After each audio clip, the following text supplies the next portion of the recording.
Just wanted to make a quick video to talk about how the COVID-19 pandemic is affecting the Edmonton real estate market. So this video should be pretty quick. Just gonna run through a few quick things with you guys. I'm just gonna share my screen here, just a second. Okay, so as I mentioned, this video is going to be about how the COVID-19 pandemic is currently affecting the Edmonton real estate market. But before I jump into the meat of it, I just want to let you guys know, in case it's not obvious, that this situation is changing on a weekly basis, if not daily. So anything in here is subject to change. And if anything in my presentation doesn't fit with the health guidelines of the local or Canadian authorities, please go with what they say instead. So let's jump in.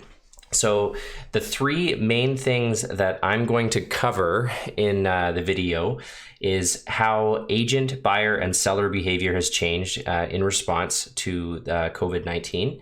The pandemic's effect on MLS activity, so that'll include the number of new listings, sold properties, and listing terminations, and some of the things that you need to know if you're thinking about buying or selling right now. So I'm going to jump right in. I'm just going to turn my webcam off here so you can see the whole slide. So first, let's just kind of review some of the things on how the agent, buyer, and seller behavior has changed.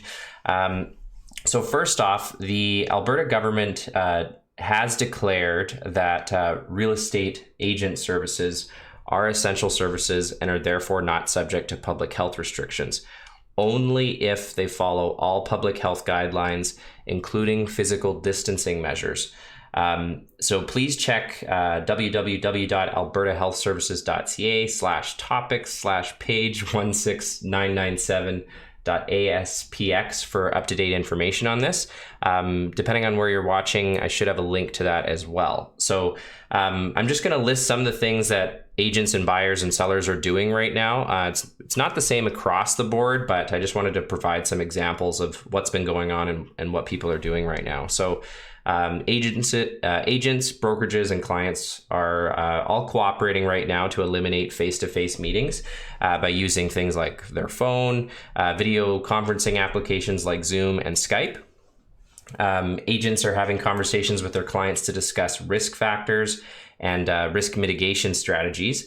And then depending on the client situation and the agent situation and everyone's comfort level are deciding which currently permitted real estate activities they would like to continue. Many buyers, sellers, and agents have actually postponed their plans to buy or sell right now. Obviously, everybody's in a bit of a different situation, so it's going to depend on people's situation.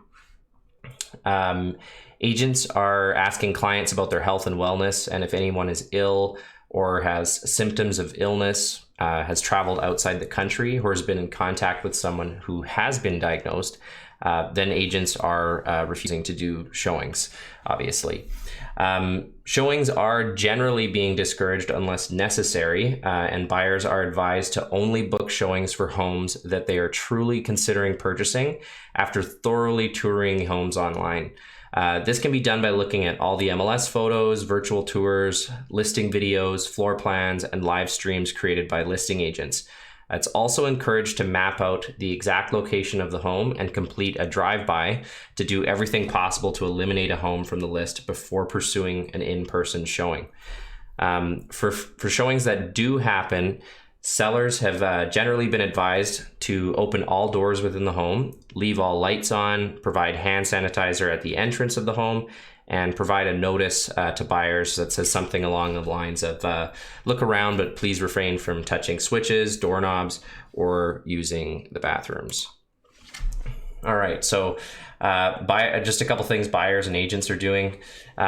They're traveling in their own vehicles, touching as little as possible during showings, bringing hand sanitizer if they found it in stock somewhere, wearing gloves and other personal protective equipment as available to reduce risks to themselves and the seller's homes that they're entering.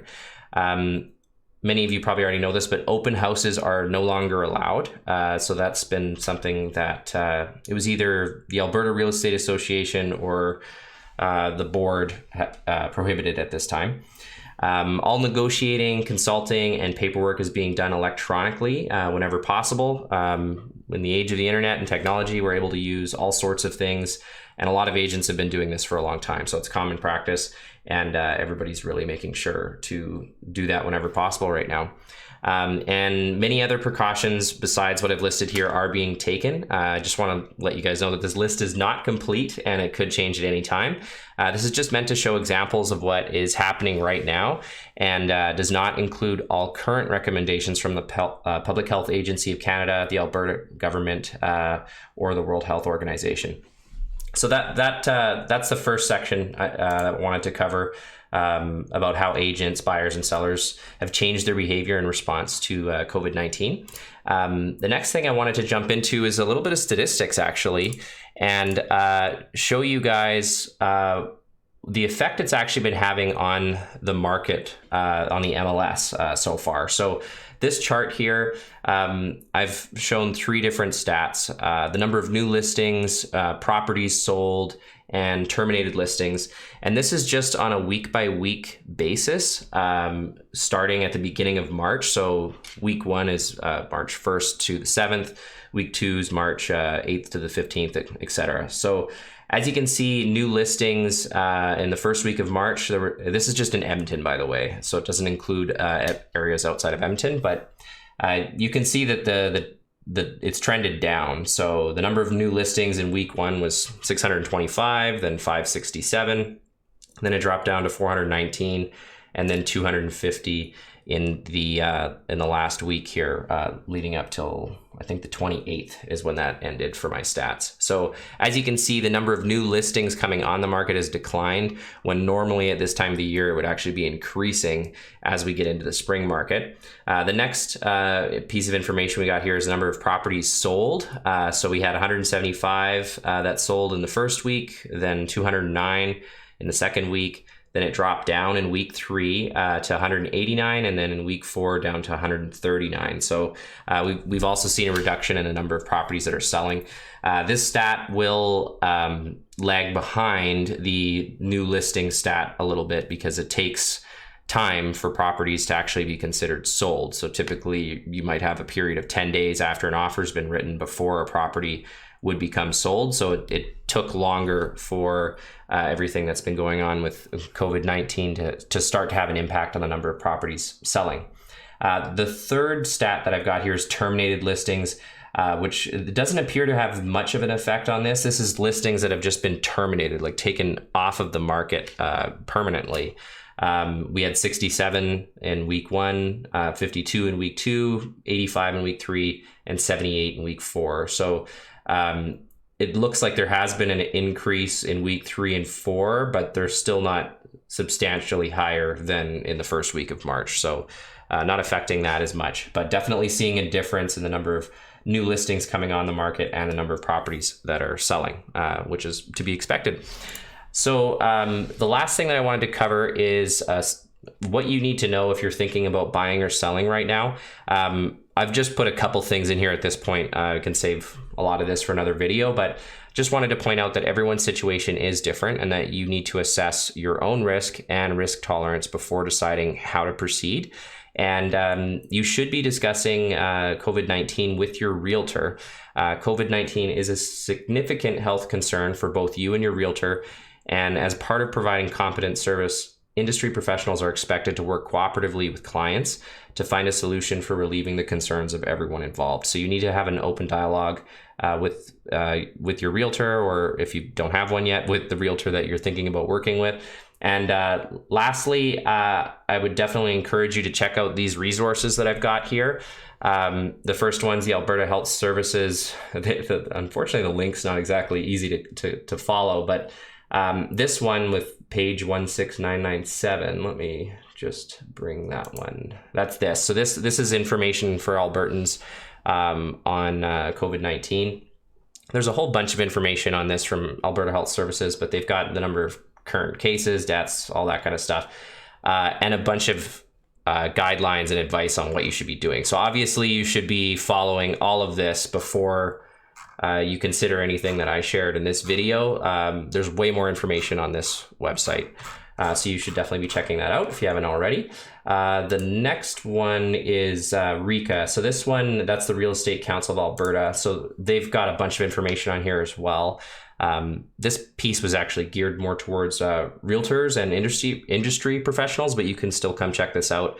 But it talks about COVID-19 and real estate in particular, talking about discussions with sellers, buyers, property managers, mortgage brokers, all types of stuff here. So there's some interesting information on here to check out as well. So check that out. And then the last thing is just the bit that I mentioned earlier about essential services on alberta.ca / essential-services.aspx. You can actually go and look at what the Alberta government put out about the essential services and the businesses that are on the list and which ones aren't on the list. So check that out as well. So I think that was everything that I wanted to cover in that video. Hopefully that was helpful to you guys. If you were leaving comments and stuff, I was a little too busy just trying to get through the information to check those out. So I'll have to look at those afterwards, but I hope that was helpful. Share this with someone that you think might find it valuable. And yeah, I'll see you guys on the next video. Have a good night.